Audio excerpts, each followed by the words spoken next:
कहानियों की श्रृंखला में एक बार पुनः मैं आप सभी का स्वागत करती हूँ। आज मैं आपके समक्ष मालती जोशी जी की कहानी मुक्ति पर्व लेकर उपस्थित हुई हूँ। यदि आपको यह कहानी अच्छी लगे तो कृपया चैनल को सब्सक्राइब करें। मालती जोशी जी की कहानी मुक्ति पर्व। बरामदे में बैठी वे माला जप रही थीं, पर नज़र हॉल में ही लगी घड़ी की ओर थी। कान सड़क पर गुजरने वाली हर गाड़ी की आहट ले रहे थे। कबीर ने शायद ऐसे ही मौक़ों के लिए कहा था, माला तो कर में फिरे, जीभ फिरे मुख माहे।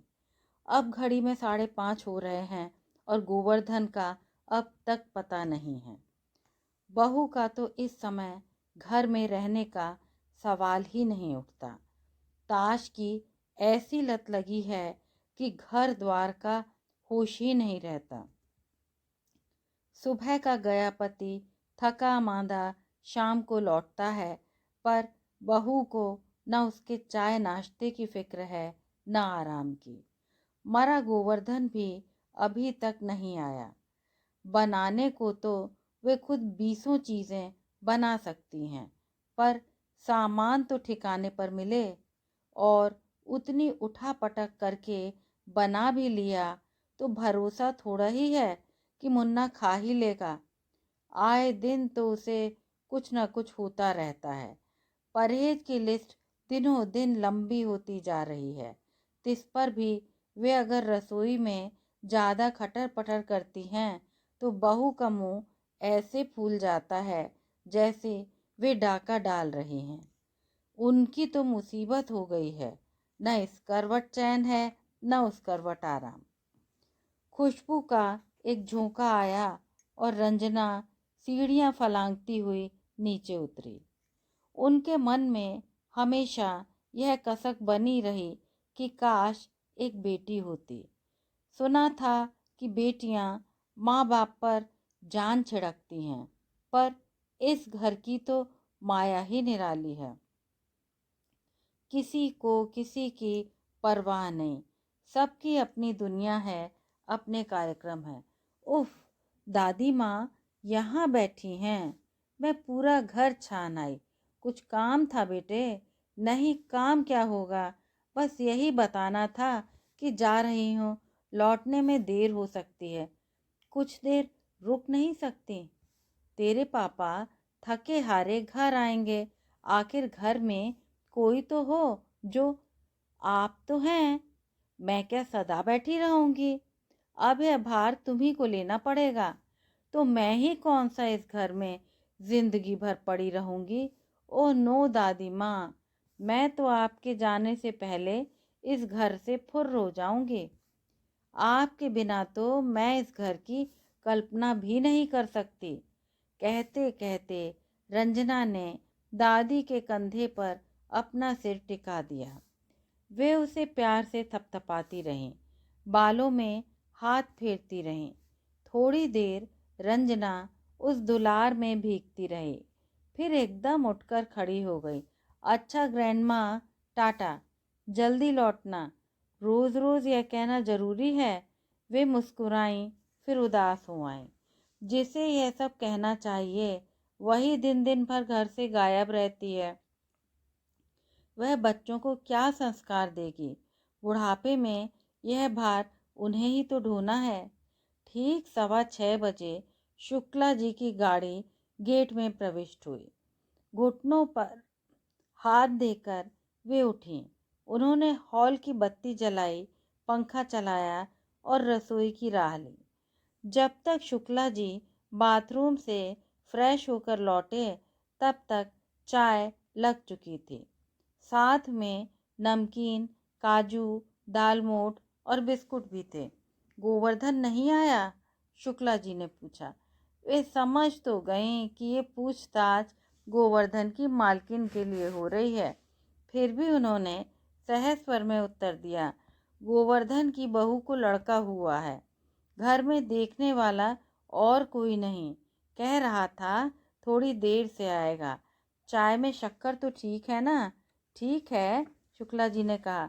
तुम भी लो ना अम्मा, बिल्कुल तुम्हारी पसंद की बनी है। अरे मैं तो 3 बजे पी चुकी, उन्होंने कहा, लेकिन अपना चांदी का ग्लास उठा लाई। 3 साल पहले काशी गई थी, तब से उन्होंने कांच और चीनी के बर्तनों को त्याग दिया था। बेटे का मन रखने के लिए उन्होंने आधा गिलास चाय ले ली। पहला घूंट भरते ही आनंद आ गया। ऐसी गाढ़ी मीठी चाय ही तो उन्हें अच्छी लगती है। बस ज़रा पत्ती और पड़ जाती, पर मुन्ना को पता नहीं कैसी लगी होगी। उसे तो आजकल पानी वाली चाय की आदत पड़ गई है। बेटे के साथ फुर्सत में बैठकर मनपसंद चाय पीने का सुख वह मन भरकर भोगना चाहती थी, पर अभी 2 घूंट मुश्किल से उतार पाई होंगी कि हॉल का दरवाज़ा भड़ से खुला। यह गोवर्धन तो होगा नहीं, इतनी बेअदबी वह नहीं कर सकता। तभी लकड़ी के नक्काशीदार पर्दे के पीछे से सुषमा प्रकट हुई।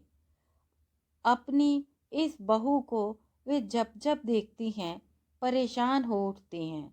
दिन पर दिन उसका रूप जैसे निखरता जा रहा है, उसकी उम्र जैसे उल्टी गिनती गिन रही है, और उनका बेटा उसी अनुपात में बुढ़ाता जा रहा है।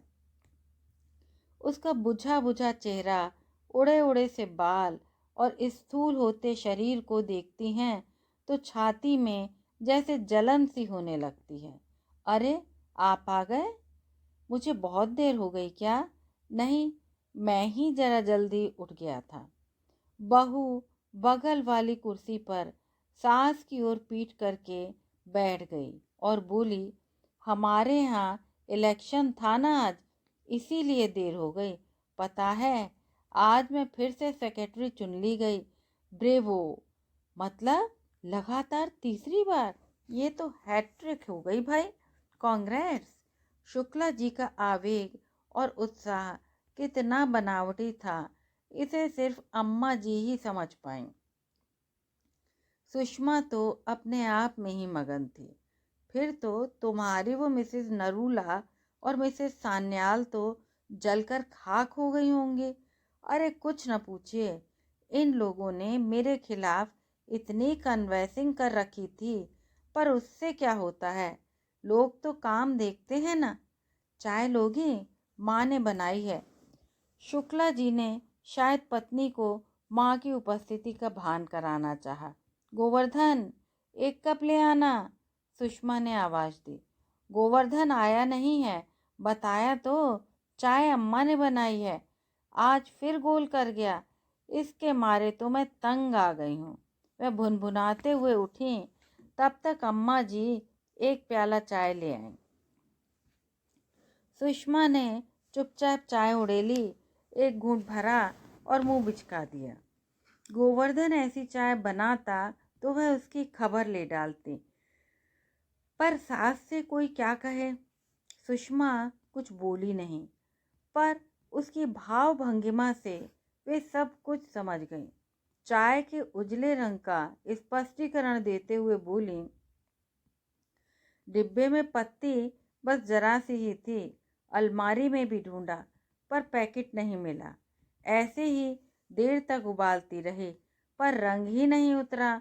तो पत्ती के हिसाब की ही बनानी थी ना, केतली भर बनाने की क्या ज़रूरत थी। सुषमा ने दबी जवान से सास को लाना दिया, फिर ऊंचे स्वर में बोली, ये गोवर्धन आजकल बहुत मक्कार होता जा रहा है। पहले से कुछ बताएगा नहीं, समय पर फजीहत करवाएगा। सुषमा, शुक्ला जी ने गंभीर स्वर में कहा, गृहस्थी तुम्हारी है, गोवर्धन की नहीं। यह सब तुम्हें ही देखना चाहिए। तो आप क्या यह जताना चाहते हैं कि मैं यह सब देखती नहीं हूँ? मेरा मतलब यह नहीं था, बिल्कुल यही मतलब था। मुझे मालूम है मेरा बाहर जाना किसी को अच्छा नहीं लगता, इसीलिए घर में पांव देते ही ताने उल्हाने शुरू हो जाते हैं। बाहर इतनी पॉपुलर हूँ मैं, पर घर में मेरी इज्जत 2 कौड़ी की रह गई है। उफ, कितने अच्छे मूड में घर लौटी थी मैं, पर 5 मिनट में सब हवा हो गया। मुझे मालूम है मेरी इतनी सी खुशी भी यहाँ किसी से सही नहीं जाती। सुषमा के शुरू होते ही अम्मा जी उठकर कमरे में चली आई थी, पर अनचाहे ही उनके वाक्य उनके कानों से टकरा रहे थे। शुक्ला जी सौम्य स्वर में समझा रहे थे, यूं जरा सी बात का बतंगड़ क्यों बना रही हो? जानती हो अम्मा को फिर कल कितना संकोच हो जाता है। उन्हें क्यों संकोच होगा? शुरुआत तो वे ही करती हैं। देखो, तुम्हें जो कहना है मुझसे कहो, अम्मा को बीच में मत लपेटो। वह तो कभी कुछ कहती भी नहीं। तो चाय की पत्ती की बात किसने उठाई थी? मैंने। सुषमा ने फुफकार कर कहा, वे उतनी सीधी नहीं है जितनी आप समझते हैं। पूरे 5 साल काटे हैं मैंने उनके साथ, और मैं ही जानती हूँ कि वे 5 साल मैंने कैसे काटे हैं। जब भी मियाँ बीवी की झड़प होती, बहू उन 5 सालों का जिक्र ज़रूर करती थी। उनका मन अक्सर होता कि जाकर दोनों के बीच कूद पड़े और बहू से पूछें कि ऐसा उन्होंने क्या कह ढाया। उस समय तो घर में खुद उनकी सास मौजूद थी। उन्हीं की जिद के कारण तो मुन्ने की पढ़ते ही शादी करनी पड़ी थी। इंजीनियरिंग का दूसरा ही साल तो था, शादी का कोई इरादा भी नहीं था, पर दादी को पड़पोता देखने का चाव था। सोने की सीढ़ी चढ़कर स्वर्ग जाने की तमन्ना थी, और उनकी बात उस घर में पत्थर की लकीर थी, उसे टालने का सवाल ही नहीं था। ब्याह कर आई थी तब सुषमा कुल जमा 16 साल की थी। 8वीं में पढ़ रही थी। परीक्षा होते ही तुरंत फुरत गौना भी करा लिया गया। 4 साल के भीतर घर में 2 नन्हे प्राणी भी आ गए। बहू इन दोनों का जिक्र किसी जेल खाने की तरह करती है, पर सच तो यह है कि इन दिनों उसे आँख की पुतली की तरह सहेजा गया था। पूरे घर का प्यार उस पर, उसके बच्चों पर बरसता था। थोड़ी बंदिशें तो थीं, पर गांव घर की बहू होने के नाते वे उन पर भी थीं। जब तक सास जीवित थी, वे खुद हाथ भर का घूंघट निकालती रहीं, और गांव में काम तो लगकर करना ही पड़ता है। कम से कम रसोई पानी के लिए तो घर की बहुओं को ही खटना पड़ता है। जैसे ही मुन्ने की नौकरी लगी, बहू तो ऐसे हुलस उठी जैसे पिंजरे के पंछी को उड़ने का मौका मिल गया हो। उसके साथ बच्चे भी चले गए और घर आंगन एकदम सूना हो गया। शहर जाते ही बहू को पढ़ाई की धुन सवार हुई। बेटे की भी यही इच्छा थी। 4 लोगों के बीच में अनपढ़ बीवी को लेकर उठना बैठना उसे भी अच्छा नहीं लग रहा था। पहले हाई स्कूल किया, फिर इंटर, फिर बीए। हर साल उसकी परीक्षा के 2-3 महीने पहले से बच्चे गांव में आ जाते, घर गुलजार हो जाता। जब बच्चे भी पढ़ने वाले हो गए तो सुषमा की परीक्षा से 2-3 महीने पहले दादी शहर आ जाती। पढ़ लिखकर सुषमा की तो काया पलट हो गई। वह गुड़िया सी बहू तो अब पहचानने में ही नहीं आती। सुंदर तो खैर वह थी ही, पर अब उसे अपने सौंदर्य को सहेजने का, संवारने का सलीका आ गया था। पड़ पोते का मुंह देखकर उनकी सास तो बरसों पहले संतुष्ट भाव से स्वर्ग से धार गई थी। कुछ साल पहले बाबूजी भी चल बसे तो अपना सब कुछ समेटकर वे बेटे के पास शहर चले आए। पर अकेलापन तो यहाँ भी पीछा नहीं छोड़ता। बेटे की वो जिम्मेदारियां ओहदे के साथ दिन पर दिन बढ़ती जा रही हैं। आधे दिन तो वह दौरे पर रहता है, यहाँ रहता है तो दफ्तर के कामों से घिरा रहता है। बहू का पैर तो घर में टिकता ही नहीं। बच्चे उनसे हिले हुए हैं, पर कुणाल तो इतनी दूर बेंगलोर में पढ़ रहा है। एक रंजना ही है जिसके दम से घर में थोड़ी रौनक हो जाती है। जब तक घर में रहती है हंगामा किए रहती है, लेकिन वह घर में रहती ही कितना है। आजकल तो वह दिन दिन भर उसकी सूरत देखने को तरस जाती है। अम्मा जी, मैं निकल रही हूँ, आप दरवाज़ा लगा लें। बहू ने रोज की तरह कमरे के बाहर खड़े होकर उन्हें आवाज़ दी। घुटनों पर हाथ देकर वे उठी। धीरे धीरे चलकर बाहर तक आईं तो देखा बहू सोफे पर बैठकर पत्रिका पढ़ रही है। सास को देखकर बोली, मिसेस मित्तल की राह देख रही हूँ, आज वे ही मुझे पिकअप करेंगी। फिर वे भी सामने वाले सोफे पर बैठ गईं। हिम्मत जुटाकर बोली, तुमसे एक बात कहनी थी। सुषमा के चेहरे पर कई रंग आए और गए, पर सास का लिहाज करके नम्र स्वर में बोली, कहिए। आजकल रंजना बहुत देर से घर लौटती है और जब भी आती है उसके साथ एक लड़का होता है। कौन है, क्या पता कौन है। वह घर में कहाँ आता है, बस बाहर से ही छोड़कर चला जाता है। उसके पापा से कहिए ना, उसके पीछे दफ्तर की ही 100 परेशानियां रहती हैं। घर की गाथा उसे कब सुनाऊं। वैसे भी लड़की की बात है, उसे तो माँ ही। तभी फ़ोन की घंटी बजी और उनकी बात अधूरी रह गई। बहू ने लपक कर चोंगा उठाया। जी हाँ, मैं बिल्कुल तैयार हूँ, आपको फाटक पर ही मिलूंगी, उसने मिश्री घुले स्वर में कहा। फिर फ़ोन रखते हुए बोली, चलती हूँ अम्मा जी। दूसरों की गाड़ी में लिफ्ट लेनी होती है ना, तो उनके 100 नखरे भी सहने पड़ते हैं। वह एकदम उठ खड़ी हुई। अम्मा जी चुपचाप उसे देखती रह गईं। बरामदा पार कर वह सीढ़ियां भी उतर गई। फिर पता नहीं क्या सोचकर वह पलटी और बोली, अम्मा जी, आप इतनी चिंता मत किया कीजिए, आजकल यह आम बात हो गई है। लड़के लड़कियां साथ पढ़ते हैं तो एक दूसरे के घर आते जाते भी हैं, उसमें डरने की कोई बात नहीं है।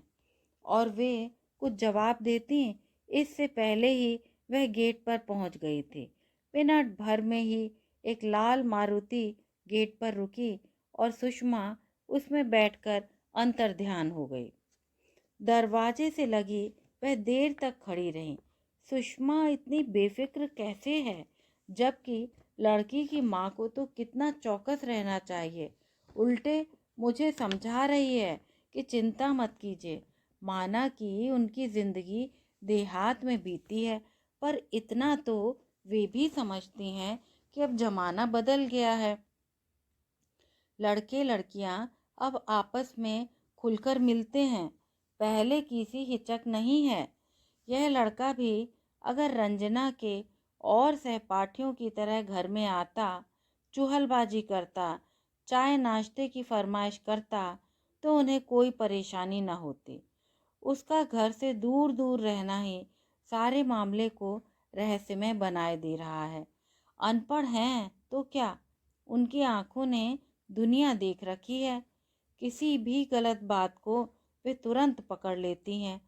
आज वे रंजना के लिए परेशान हैं, एक बार सुषमा के लिए भी परेशान हुई थी। उन दिनों सुषमा बीए की परीक्षा दे रही थी। सभी विषयों के लिए अलग अलग मास्टर रखे हुए थे।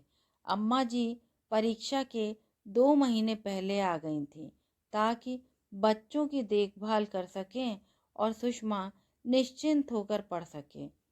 उन दिनों अंग्रेजी पढ़ाने के लिए 24-25 साल का दुबला पतला सांवला सा लड़का आता था।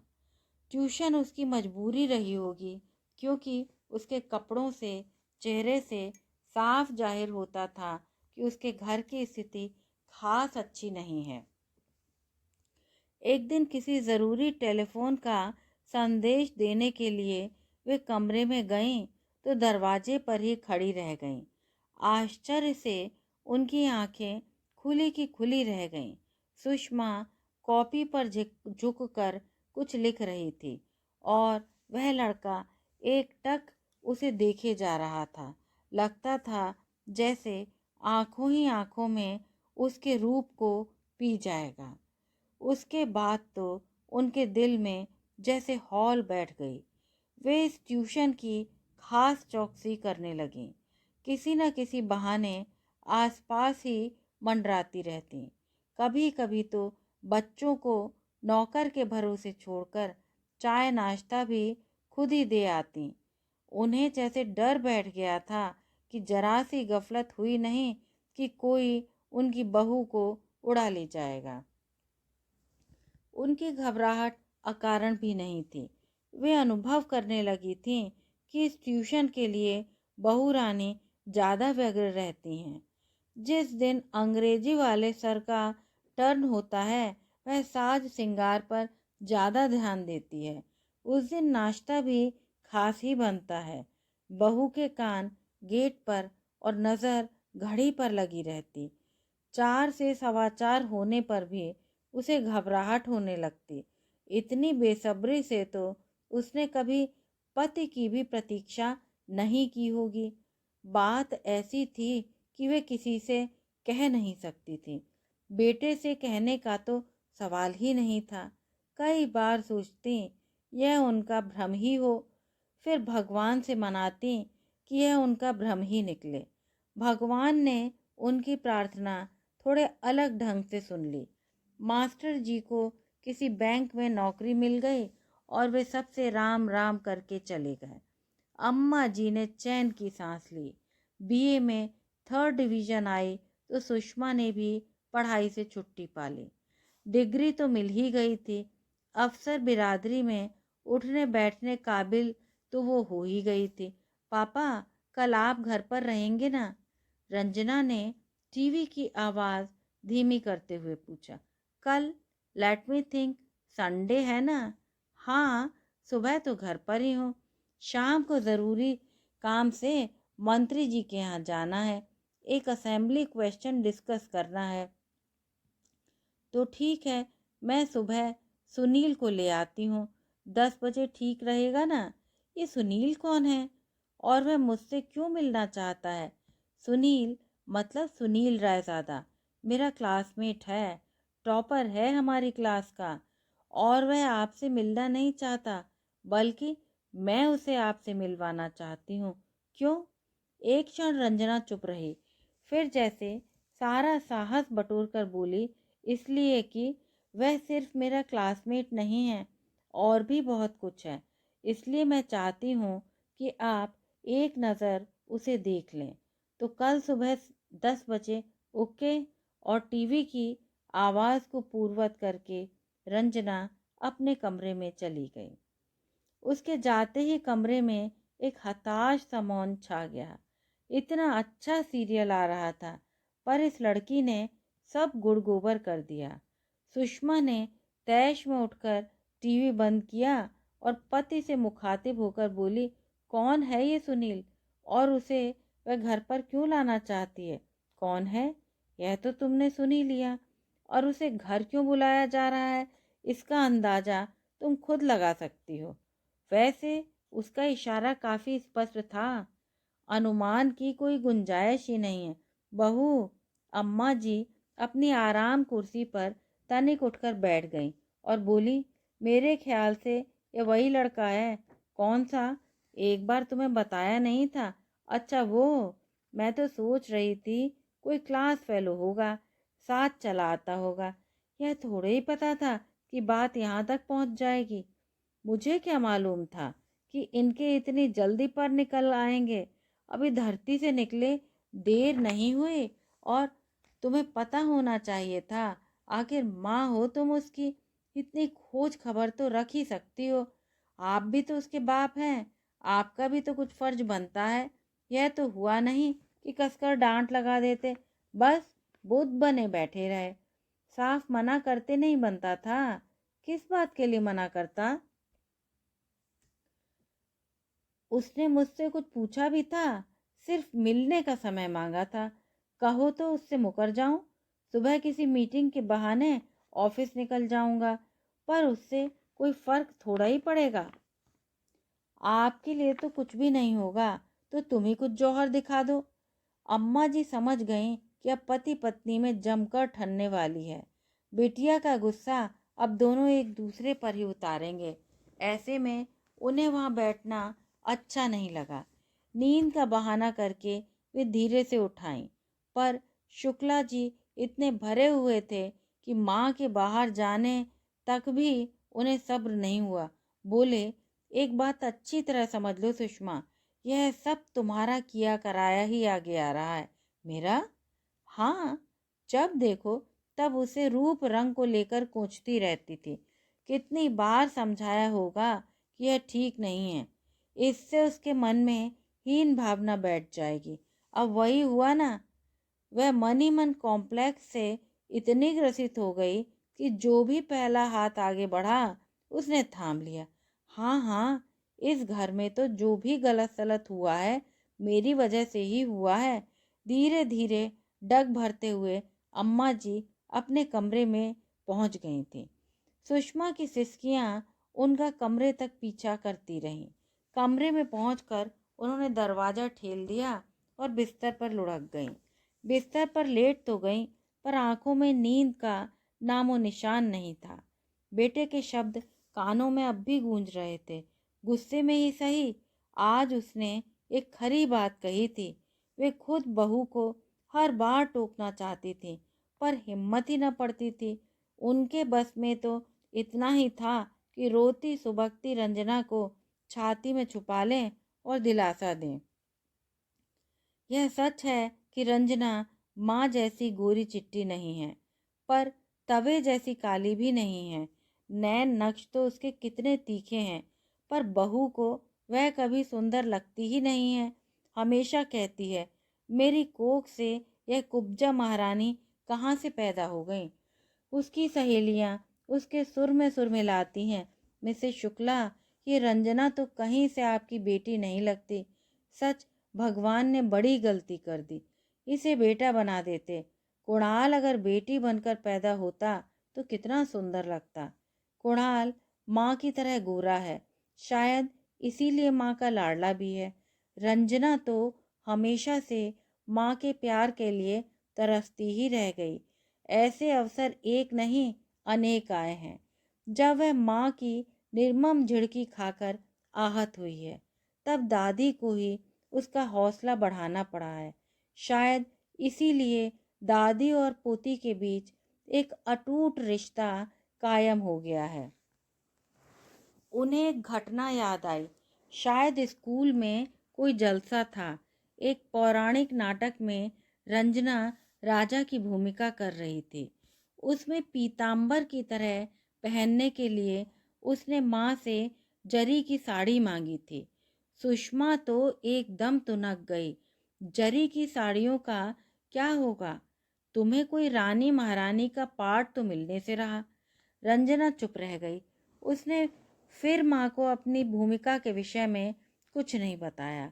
माँ का वैसे भी इन फालतू बातों में कोई इंटरेस्ट न था। उसकी राजदार तो दादी थीं। उन्हीं के सामने वह रोज रिहर्सल करती थी।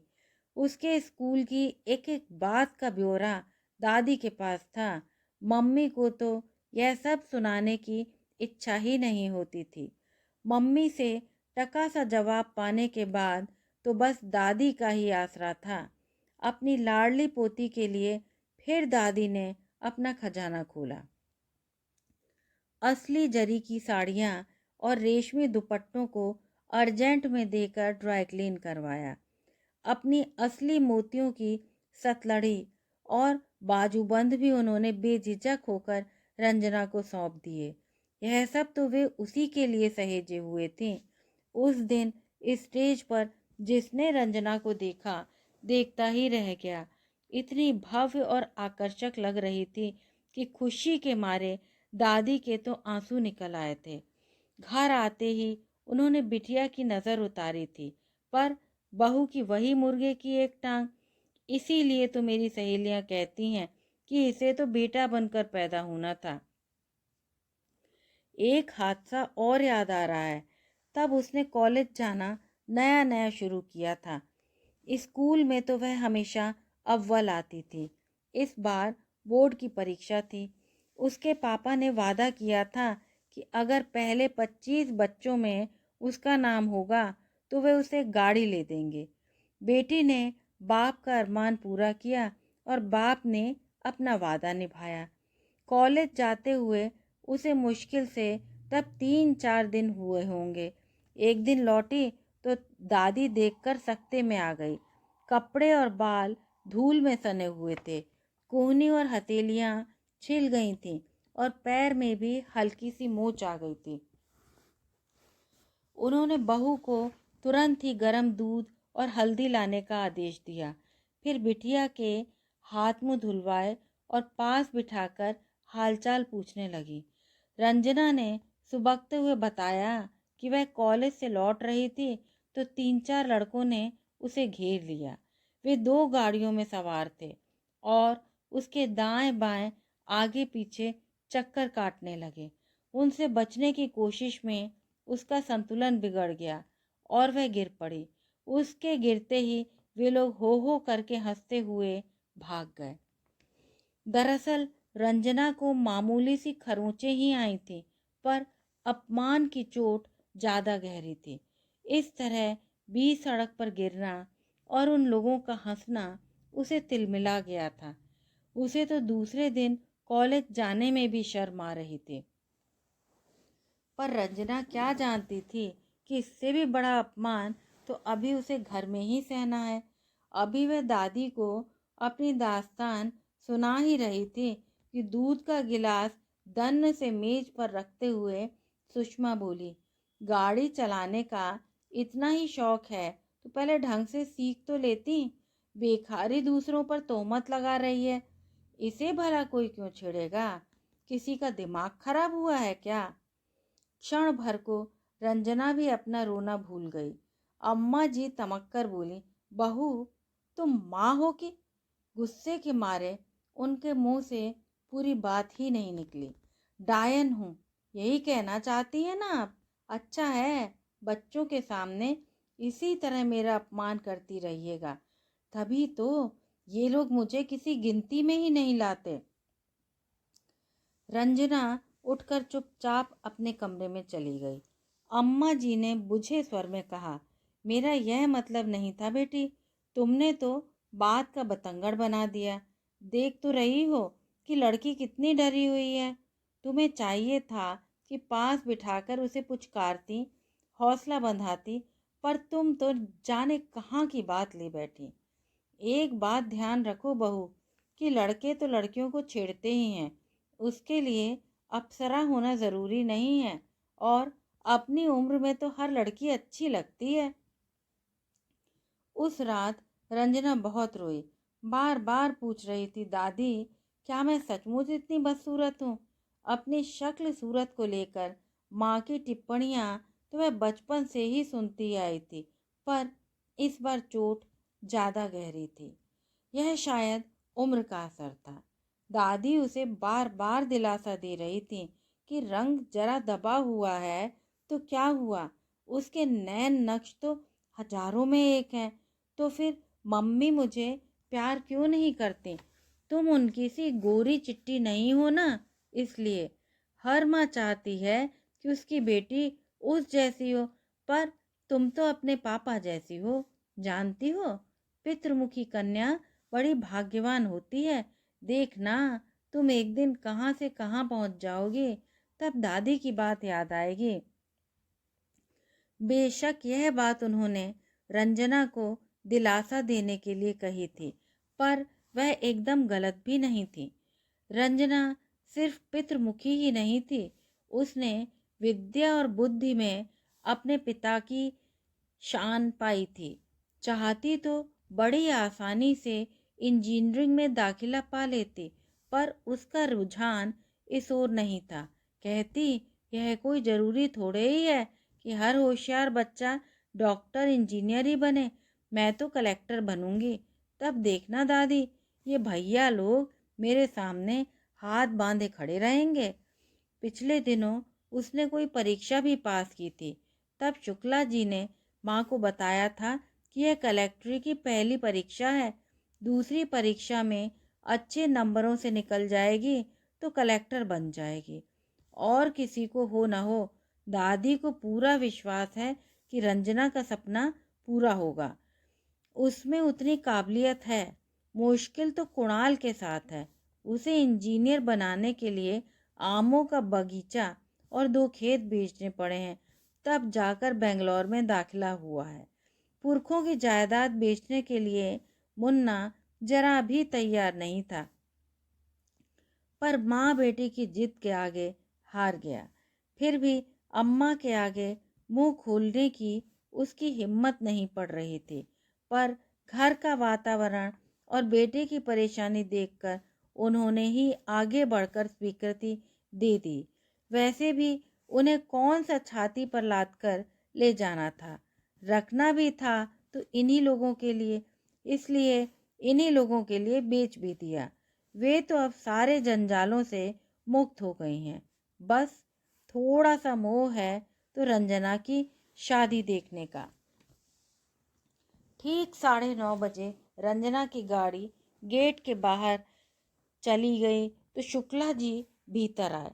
गोवर्धन का संडे ऑफ था, इसलिए सुषमा किचन में ही थी। किचन में दरवाजे पर खड़े होकर उन्होंने आवाज़ दी, श्रीमती जी, आप अभी तक रसोई में ही हैं, तैयार नहीं होंगी? जाना कहाँ है?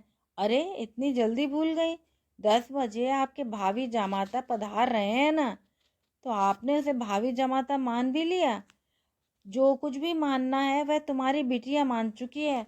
हमें तो बस या तो स्वीकृति देनी है या असहमति जतानी है।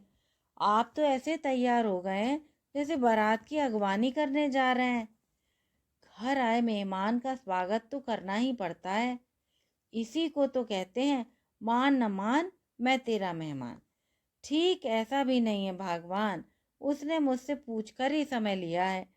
उसी समय मना कर देता तो ठीक था, पर यह सब इतना अचानक हुआ कि मैं अचकचा गया हूँ। यूं तो उसने अब भी जाने से पहले मुझसे पूछकर कहा था, पर एक बार हाँ करने के बाद मुकरना अच्छा नहीं लगा। फिर एक नज़र देख लेने में क्या बुराई है, पता तो चले अपनी बिटिया की पसंद कैसी है।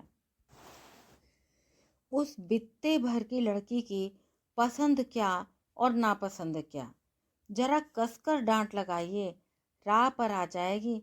माय डियर लेडी, आप कैसी माँ हैं? क्या आपको अपनी बेटी की जन्म तिथि भी याद नहीं? जानती हैं पिछले अगस्त में वह 21 पूरे कर चुकी है, तो 21 की हो गई तो क्या बड़ी बुजुर्ग बन गई? जानते हैं 21 साल की लड़कियां आजकल स्कर्ट ब्लाउज पहनती हैं। क्या पता मैं तो 21 साल की उम्र में रंजना का बाप बन गया था, तो अब 42 साल की उम्र में ससुर बन जाइए। भगवान ने चाहा तो अगले साल नाना भी बन जाएंगे।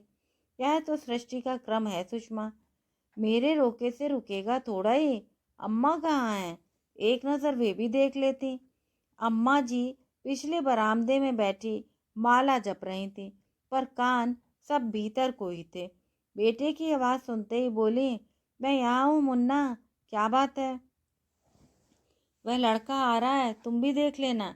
अरे उन्हें देखने सुनने की क्या ज़रूरत, उन्हें तो राई रत्ती पता होगा। बिटिया हर बात दादी के आगे ही तो उगलती है। कसम ले लो बहू, जो मुझे इस बारे में ज़रा पता हो। मैंने तो जो भी सुना कल पहली बार सुना है। थोड़ी हैरान भी हुई, पर रंजना ने ठीक ही किया। यह बात पहले बाप से ही कहनी चाहिए थी। दुनिया जहान की लड़कियां तो ऐसी बातें पहले माँ से कहती हैं, पर इसका तो सारा ढंग ही उल्टा है। उनका मन हुआ कि कह दें, दुनिया जहान की माताएं अपनी बेटियों पर जान छिड़कती हैं, तुम्हारी तरह दुरदुराती नहीं हैं। तभी 2 गाड़ियां गेट के अंदर प्रविष्ट हुई और बात वहीं रह गई। शुक्ला जी बाहर चले गए, पीछे पीछे सुषमा भी गई। वे ओट में खड़ी हो गई। रंजना के साथ जो लड़का सीढ़ियां चढ़ रहा था, उसे उनकी बूढ़ी आंखों ने कई बार दूर से शाम के जुटपुटे में देखा था, इसीलिए वे कभी अनुमान न कर सकी कि वह इतना सुंदर होगा। उजला सफ़ेद रंग, बड़ी बड़ी आंखें, काले घुंघराले बाल, 6 फुटा कद और भरी पूरी देह यष्टि। लड़की इसे दिल दे बैठी है तो कोई आश्चर्य नहीं, पर वह क्या देख कर रीझा होगा, उन्होंने सोचा और अपनी जबान काट ली। यह क्या हो गया है उन्हें? वे तो ठीक बहू की तरह सोचने लगी। दादी, सुनील तुम्हें कैसा लगा? रात को दादी की गोद में मुंह छिपाते हुए रंजना ने पूछा। उत्तर में दादी ने वही प्रश्न पूछ लिया जो कल से उनके मन में कुलबुला रहा था। सुन, ये रायजादा लोग कौन होते हैं? क्या मतलब ब्राह्मण है कि बनिया, कायस्थ है कि ठाकुर? पता तो चले। इससे क्या फर्क पड़ता है? वाह, पड़ता है, कैसे नहीं पड़ता। शादी ब्याह में तो जात बिरादरी देखनी ही पड़ती है। रंजना थोड़ी देर चुप रही, फिर कातर स्वर में बोली, दादी, इस लड़ाई में तुम्हें मेरा साथ देना है। अगर तुम भी जात बिरादरी के पचड़े में पड़ जाओगी तो मुसीबत होगी। लड़ाई कैसी? ये शादी ब्याह का मामला है, कोई दंगल थोड़ा ही है। एक तरह से दंगल ही तो है। सुबह देखती मम्मी पापा सुनील पर कैसे पिल पड़े थे। मम्मी ने उसकी 7 पुश्तों का हिसाब मांग लिया था और पापा तो जिरह में वकीलों को भी मात दे रहे थे। बेचारा सुनील। देखो बेटे, कोई औचा की बेटी ऐसे ही थोड़ी ब्याह देता है, पूछताछ तो करनी ही पड़ती है। सारी बातें तुम ही खुलकर पापा को बता देती तो पूछताछ करने की ज़रूरत ही क्या पड़ती। पर तुम बस एक ढेला सा मार कर चल दी, फिर तुम्हारा पापा बेचारा क्या करता? पर पूछने का भी एक ढंग तो होता है ना दादी। उन्हें इस बात पर एकदम हंसी आ गई थी, पर रंजना का आवेश देखकर वे उसे दबा गईं। फिर संयम स्वर में बोली, एक बात पूछूं बिटिया? वे एकाएक तुम्हें ये क्या सूझा जो ये बात ले बैठी? कोई आज ही तुम्हारी डोली तो नहीं उठ रही थी जो तुमने ये किस्सा छेड़ दिया? ऐसी हड़बड़ी क्या थी? परीक्षा तो हो जाने देती, फिर आराम से बात कर लेती।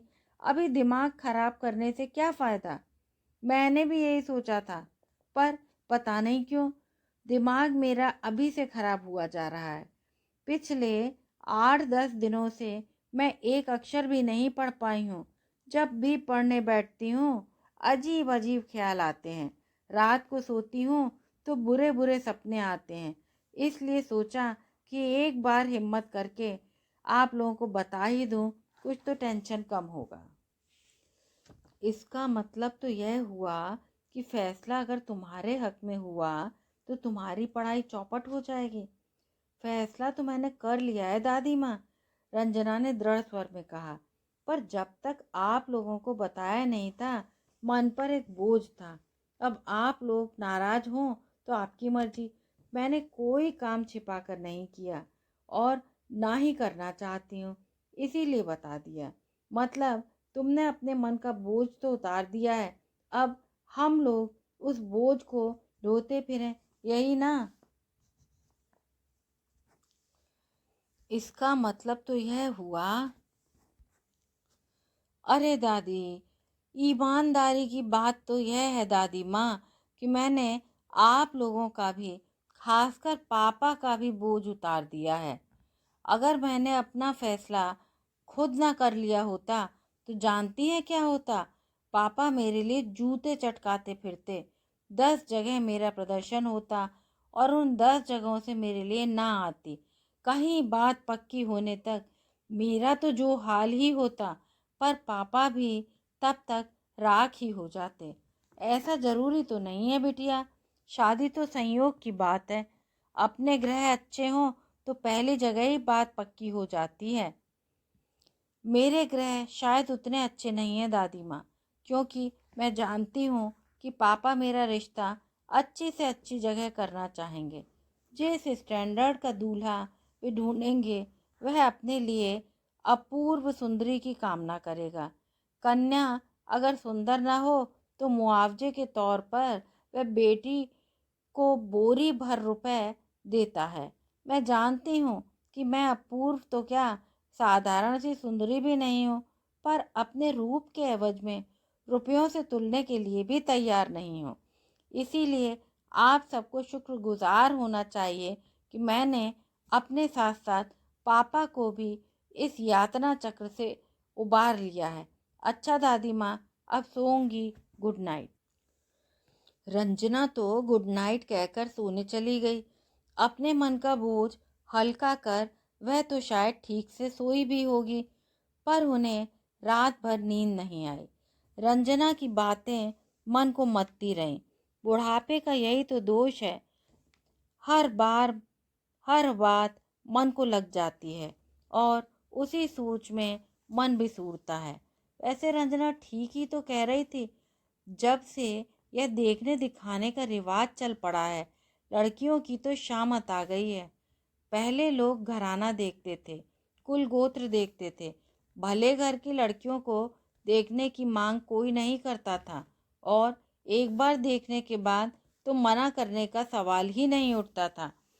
अब तो सब उल्टा हो गया है। लोग लड़की जरूर देखेंगे, लड़की देखना भी एक समारोह हो गया है। लड़के वाला पूरा कुनबा लेकर आते हैं और लड़की वाले उनके स्वागत में बिछ बिछ जाते हैं। रूप का अर्थ भी अब सिर्फ रंग ही रह गया है। गुणों की तो कोई कदर ही नहीं रह गई। विद्या बुद्धि की कोई पूछ परख नहीं होती। सब गोरी चमड़ी पर रीझते हैं। रंजना जैसी लड़की इस नुमाइश में कब तक खड़ी हो सकती है? उन्हें याद आया, त्रिपाठी जी की कुमुद कॉलेज में पढ़ाती थी, इतना अच्छा गाती थी, पर शादी के लिए पूरे 35 वर्ष प्रतीक्षा करनी पड़ी। तिस पर भी कुंवारा वर तो जुटा ही नहीं। 3 बच्चों के बाप से भांवरे लेनी पड़े। सोलंकी जी की श्यामा के लिए घर वाले कितना परेशान हो गए थे। फोटो तो हर कोई पसंद कर लेता था, पर सामने पड़ते ही सबके मुंह सिकुड़ जाते। मल्होत्रा साहब की बीना का भी तो यही किस्सा है। जब तक बैंक में नौकरी नहीं लगी थी, रिश्ते टूटते रहे। जैसे ही ऑर्डर आया, पहली जगह से ही स्वीकृति आ गई। माँ बाप तो सिर्फ उसके पहले वेतन का ही आनंद उठा पाए, उसके बाद तो सगाई हो ही गई। रंजना ठीक ही कहती है, लड़का ढूंढने निकलेंगे तो सिवाय अपमान के कुछ हाथ नहीं आएगा। इससे तो जो उसने खुद ढूंढ लिया है वही ठीक है, बस जात कुजात का न हो। और क्या पता यह लड़का भी उसके बाप की नौकरी पर ही रिझा हो। लाख होशियार सही, रंजना है तो अभी बच्ची ही। आखिर उनसे रहा नहीं गया। मौका देखकर एक दिन उन्होंने बात छेड़ दी। उस दिन रंजना के साथ लड़का आया था, कैसा लगा? बेटे से पहले बहू ने ही तुनक का जवाब दिया। आपने भी तो देखा था? हाँ देखा तो था, मुझे तो अच्छा लगा। मतलब देखने में तो सुंदर ही था। सुंदरता को क्या चाटना है? लड़कों की तो सूरत नहीं सीरत देखी जाती है। सीरत भी सुना अच्छी ही है, रंजना बता रही थी। पढ़ने में बहुत होशियार है होगा, मगर अभी तो ठन गोपाल है। मतलब यह है कि घर का बहुत अमीर नहीं है। शुक्ला जी ने इतनी देर बाद मुंह खोला। बाप हेड क्लर्क है, बड़ा भाई हाई स्कूल में लेक्चरार है, बड़ी बहन अविवाहित है, नौकरी करके इसकी पढ़ाई का खर्च जुटा रही है। छोटी बहन भी ब्याहने लायक हो गई है। ये समझ लीजिए कि 3 कमरों में 13 लोग रहते हैं। ऐसे घर में आपकी लाडली बसर कर लेगी? बहू ने टहूका दिया। अगर यह घर उसने अपनी मर्जी से चुना है तो जरूर कर लेगी। खैर, ये सब तो बाद की बातें हैं।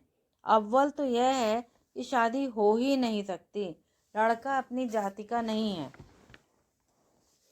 बेटे की बात सुनकर उन्हें बड़ी राहत मिली। फिर भी उसका मन टटोलने के लिए कहा, अरे आजकल कौन जात बिरादरी देखता है?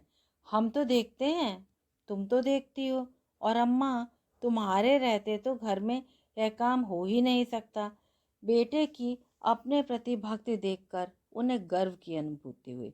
पर दूसरे ही क्षण रंजना की बात याद आ गई तो वे बोली, लड़की ने अगर पक्का फैसला कर लिया हो तो उसे फैसला बदलना होगा। और अम्मा, अब यह जिम्मेदारी तुम्हारी है, तुम्हें उसे समझाना होगा। वह तुम्हारी बात कभी नहीं टालेगी, मुझे विश्वास है। सिर्फ जाति बिरादरी की ही बात नहीं, वह घर परिवार भी उसके लायक नहीं है। वह तो बच्ची है, कुछ समझती नहीं। उसका भला बुरा हमें ही तो सोचना पड़ेगा। बेटे ने उन पर एक बहुत बड़ी जिम्मेदारी सौंप दी थी और उन्हें समझ में नहीं आ रहा था कि वे रंजना जैसी खुददार लड़की का मन कैसे बदल पाएंगे। लेकिन इस बीच शुक्ला जी एकाएक सक्रिय हो गए थे। रंजना के उस आकस्मिक ऐलान ने जैसे उन्हें याद दिला दिया था कि लड़की अब ब्याहने लायक हो गई है। दफ्तर की फाइलों से सिर उठाकर अब इस ओर देखना भी जरूरी है। घर आने वाली डाक में भी अब एकाएक इजाफा हो गया था। अम्मा से पूछकर उन्होंने अपने नाते रिश्तेदारों के पते नोट करना शुरू कर दिया था। पहले फ़ोन का उपयोग वे बड़ी किफ़ायत शारी से करते थे। गैर सरकारी कामों के लिए फ़ोन का उपयोग उन्हें पसंद नहीं था। हालांकि उनकी पत्नी ने इस प्रतिबंध को कभी स्वीकार नहीं किया। अब वे भी घंटों फ़ोन से कान लगाए बैठे रहते, दिन भर दूसरे शहरों के नंबर मिलाते रहते। पहले वे सुषमा पर नाराज़ होते थे, अब सुषमा फ़ोन से चिपके रहने के लिए उन पर भन भन करती रहती। जब भी मौका मिलता शुक्ला जी माँ और पत्नी को पास बिठाकर उनके सामने संभाव्य रिश्तों का प्रस्ताव रखते। वे चाहते कि सब लोग साथ बैठकर चर्चा करें, विचार विनिमय करें। बेटे की कार्य तत्परता देखकर अम्मा जी तो खुश हो जाती, उनसे जैसी बनती वे राय देती। पर सुषमा तो अक्सर झल्ला पड़ती। ओफो, आपके पास क्या अब यही एक काम रह गया है? समझ में नहीं आता, आपको ऐसी जल्दी क्या पड़ी है? शुक्ला जी कहते, अगर हमने अभी जल्दी नहीं की तो श्रीमती जी बहुत देर हो जाएगी। उस दिन लड़की के तेवर तुमने भी तो देखे होंगे। यही तो रोना है। हमें तो यह मलाल है कि समय रहते माँ बाप हमें पढ़ाने नहीं दिया, गुड़िया खेलने की उम्र में ही पकड़कर ब्याह दिया।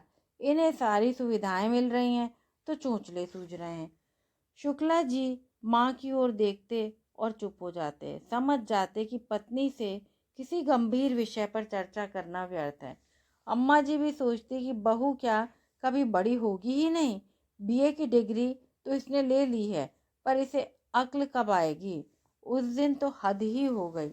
सुबह सुबह उमाशंकर जी का फ़ोन आया। उनके साले के लड़के के लिए बात चल रही थी। पता चला लड़का अपनी माँ के साथ आया हुआ है, मिलने के लिए बुलाया है। अम्मा अब कैसे करें? शुक्ला जी ने माँ से पूछा। लड़के वालों से मिलने का यह उनका पहला मौका था। वे नर्वस हो रहे थे। ऐसा करो तुम दोनों पहले हो आओ, लड़का जज जाए तो कल चाय पर बुला लेंगे। रंजना राजी हो जाएगी, उसे अभी से बताने की क्या ज़रूरत है? तुम्हारे यहाँ अक्सर ही तो लोग बाग चाय पर आते रहते हैं। वैसे ही यह भी सही, अगर कुछ बात बनती दिखाई देगी तो फिर देखेंगे। पत्नी को तैयार होने का आदेश देकर शुक्ला जी चहलकदमी करने लगे। अम्मा जी बैठकर कल के लिए योजना बनाने लगे। मदद के बहाने वे रंजना को घर में रोक तो लेंगी, पर उसे सजाना संवारना टेढ़ी खीर है। उसे जरा भी संदेह हुआ तो वह छिटक कर भाग खड़ी होगी। किसी दूसरी लड़की को ही ऐसे आयोजन के लिए सजते संवरते देखा है तो वह उबल पड़ती है। खुद तो इसके लिए कभी राजी नहीं होगी। माँ ही अगर कुछ बहला फुसलाकर ढंग से तैयार कर देती तो ठीक था, पर उसे अपने ही सिंगार पटार से फुर्सत नहीं मिलती। उनका यह सोचना ही था कि खुशबू का एक झोंका सा कमरे में दाखिल हुआ और उसके पीछे पीछे सुषमा। वे और शुक्ला जी उसे ही देखते रह गए थे। तैयार होने में उसने पूरे 45 मिनट ले लिए थे और उन्हें सार्थक भी किया था। गहरे फिरोजी रंग की पोचम पल्ली, मैच करता ब्लाउज, उसी से मेल खाती 2 दर्जन चूड़ियाँ, कंगन, टॉप्स, नेकलेस, ऊंचा सा जूड़ा, उसमें लटकती मोती की लड़ियाँ, गहरे मेकअप के साथ सतरंगी बिंदिया। श्रीमती जी बड़ी देर बाद शुक्ला जी के मुंह से बोल फूटा, हम लोग किसी रिसेप्शन में नहीं जा रहे हैं, हम किसी से मिलने जा रहे हैं। लड़की वालों की हैसियत से जा रहे हैं। यह क्यों नहीं भूलती हो कि अब तुम सास बनने जा रही हो? जाओ जल्दी से कोई सोबर सी साड़ी पहन कर आओ। We are already late. Sushma तो भावी समधिन पर अपने रूप का, अपने वैभव का रोब डालना चाह रही थी। पति की इस लताड़ ने सब मिट्टी कर दी। अपने कमरे में जाकर सुषमा ने सारा श्रृंगार उतार फेंका और खट पाटी लेकर पड़ गई। उसे मनाने का असफल प्रयास करने के बाद शुक्ला जी माँ को लेकर चले गए। लौटते हुए माँ और बेटे के मुंह से एक साथ निकला, लोग कुछ जचे नहीं, और फिर दोनों को ही हंसी आ गई। इतनी देर से मन में बना तनाव ढीला हुआ। फिर शुक्ला जी बोले, यह तो होना ही था, घर से चले थे तभी मुहूर्त खराब हो गया था। इसके बाद फिर लड़के देखने का सिलसिला बाकायदा शुरू हुआ।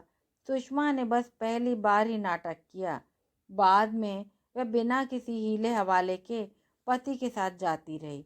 पर उसे साथ ले जाना भी एक मुसीबत थी। लोग छूटते ही कहते, बिटिया तो माँ पर ही गई है ना, फिर तो देखने की कोई ज़रूरत ही नहीं है। पर जब उन्हें पता चलता कि कन्या पितृमुखी है तो उनके चेहरे के भाव एकदम बदल जाते। दोबारा वहाँ जाने की हिम्मत ही न पड़ती। कई बार शुक्ला जी अकेले हो आते, एक दो बार माँ को भी ले गए हैं। अम्मा जी को यह आश्चर्य होता कि लोग लड़की से ज़्यादा अवान्तर बातों में दिलचस्पी रखते हैं। उन्हें यह जानने की उत्सुकता रहती कि शुक्ला जी कितना खर्च कर सकते हैं, मतलब कितना वे अपने मन से देंगे और कितना निचोड़ा जा सकता है। रंजना ने देखा कि पूरा परिवार लॉन में मौजूद है। मम्मी और दादी कुर्सियों पर बैठी हुई हैं। पापा बेचैनी से चहलकदमी कर रहे हैं, पर उसे कतई यह एहसास नहीं था कि सबके सब बेताबी से उसी की प्रतीक्षा कर रहे थे। यह तो तब पता चला जब सबने करीब करीब एक ही साथ पूछा, बड़ी देर लगा दी, कहाँ चली गई थी? लाइब्रेरी गई थी। हाँ, लौटते हुए थोड़ा सुनील के घर रुक गई थी। आज उसका पीओ का रिजल्ट आया है। पूरी मेरिट लिस्ट का तो पता नहीं, पर भोपाल से अकेला पास हुआ है। उसका स्वर खुशी से उमग रहा था। सुनील का नाम लेते ही औरों के चेहरे कठोर हुआ है। उसकी मम्मी ने तो एकदम नाक भौं सिकोड़ कर कहा, उन लोगों का पास होना कौन सी बड़ी बात है? इन लोगों का मतलब यही SC ST वाले। हमें सब मालूम है, नाम बदलने से कोई जात थोड़ा ही बदल जाती है। मुझे मालूम है मम्मी कि सुनील बहुत ऊंची जाति का नहीं है। यूँ घुमाकर कहने की क्या ज़रूरत है? साफ कहो ना कि बहुत छोटी जात का है। और ये छोटी जात वाले कैसे पास होते हैं मुझे मालूम है। उन्हें तो पढ़ना भी नहीं पड़ता, पास होते होंगे पर टॉप नहीं करते। इसी द्वेष, इसी तिरस्कार से बचने के लिए उसने नाम बदला है। हर परीक्षा उसने जनरल कैंडिडेट की हैसियत से दी है ताकि उसकी प्रतिभा की सही कद्र हो सके, और हर परीक्षा उसने मेरिट से पास की है। All right, all right. Shukla ji Ranjana का आवेश देखकर उसे शांत करने का प्रयास किया। तुम्हारा दोस्त पीओ बन गया, बड़ी खुशी की बात है। तुम उसे कॉन्ग्रेचुलेट करने गई, इसमें भी कोई बुराई नहीं, पर बता कर जाती तो ठीक था। यहाँ तुम्हारा इंतज़ार हो रहा था और तुम्हें कांटेक्ट करने का कोई साधन भी नहीं था। हरीश को मैंने लाइब्रेरी भी भेजा था। शुक्ला जी थोड़ी देर चुप रहे, मानो धीरे धीरे वाक्य की संरचना कर रहे हो। फिर धीरे से बोले, देखो बेटा, देखने दिखाने की इस प्रथा के मैं भी एकदम खिलाफ हूँ, पर यह प्रोग्राम अचानक ही बन गया। मुझे भी ऐन वक्त पर पता चला। 2 घंटे तक तुम्हारा इंतज़ार रहा। खैर, अब अगर वे लोग शाम की फ़्लाइट से न गए हों तो शायद फिर रिंग कर लेंगे। अरे, वे लोग नहीं जाएंगे, मुझे मालूम है, बस हम पर रोब डाल रहे थे, सुषमा ने कहा। तब तो अच्छी बात है। हम लोग सुबह अवस्थी जी के यहाँ चलेंगे। तुम कल अपना कॉलेज स्किप कर देना। इतनी देर बाद अब रंजना का मुंह खुला। पापा, यह सब क्या हो रहा है? तुम इतनी छोटी भी नहीं हो कि समझ ना सको। पापा, मैं आपको सुनील से मिलवा चुकी हूँ। क्या उसके बाद भी इस प्रस्ताव की ज़रूरत है? अगर ज़रूरत न होती तो मैं ये उठापटक क्यों करता? यही तो मैं पूछ रही हूँ। सुनील में आपको ऐसी कौन सी कमी नजर आई? मम्मी, कल को उनका लड़का अगर सिविल सर्विस में सेलेक्ट हो गया तो देखना, ऊंचे खानदान वाली बहुओं की उनके दरवाजे पर लाइन लग जाएगी। तब कोई उसकी जात नहीं पूछेगा। एक बात मेरी भी सुन लो बिटिया, अगर ऐसा हो गया तो वह तुम्हारी ओर झांक कर भी नहीं देखेगा। बहू, अम्मा जी ने तड़प कर कुछ कहने को हुई और चुप हो गई। बहू के बीच में न बोलने की उन्होंने कसम खा रखी थी। वह तो एक तरह से टूट ही गई, पर आगे वे कुछ नहीं बोली। रंजना ने ही उन्हें शांत किया। उन्हें कह लेने दो दादी, वे माँ हैं मेरी, उन्हें चिंता वाजिब है। पर मम्मी जी, एक बात आप मेरी भी सुन लीजिए। किसी दिन आपकी भविष्यवाणी सच भी हो गई तो मुझे कोई फर्क नहीं पड़ेगा। दुनिया मेरे लिए खत्म नहीं हो जाएगी, क्योंकि मेरा वजूद सिर्फ मेरे चेहरे से नहीं है। जिंदा रहने के और भी सामान है मेरे पास। रात कोई 10 बजे के बाद उन लोगों का फ़ोन आया। यूँ तो बहू रात 11 बजे तक टीवी के सामने बैठी रहती है, पर इस समय शायद खटपाटी लेकर पड़ गई थी। शुक्ला जी बिस्तर से उठकर आए। अम्मा जी के कान भी उधर ही लगे थे। थोड़ी देर कमरे में बैठी रहीं, फिर चलकर हॉल के पास खड़ी हो गई। फ़ोन शायद अवस्थी जी का ही था, क्योंकि मुन्ना बार बार उनका नाम ले रहा था, पर किस तरह तल्खी से पेश आ रहा था। लड़के वालों से इस तरह बातें की जाती हैं। अवस्थी जी लाख दोस्त हैं, पर इस समय तो लड़के के चाचा की हैसियत से बोल रहे हैं। मेरी लड़की सांवली है तो क्या लंगड़े से ब्याह दूं? शुक्ला जी ने तैश में आकर कहा। रिसीवर पटक कर वे वहीं दोनों हाथ से सिर थाम कर बैठ गए। बेटे की हताश मुद्रा देखकर उनसे नहीं रहा गया। आगे बढ़कर धीरे से पुकारा, मुन्ना, क्या बात हो गई? शुक्ला जी ने चेहरा ऊपर उठाया। लगा जैसे सारा खून किसी ने सूख लिया हो। माँ को पास बिठाकर बोले, लड़के का बायां पैर घुटने के नीचे कटा हुआ है, जयपुर फुट लगाया हुआ है। तो ये बात वो पहले नहीं बता सकते थे? यही तो मैंने कहा। जब बोले जानबूझकर नहीं बताया।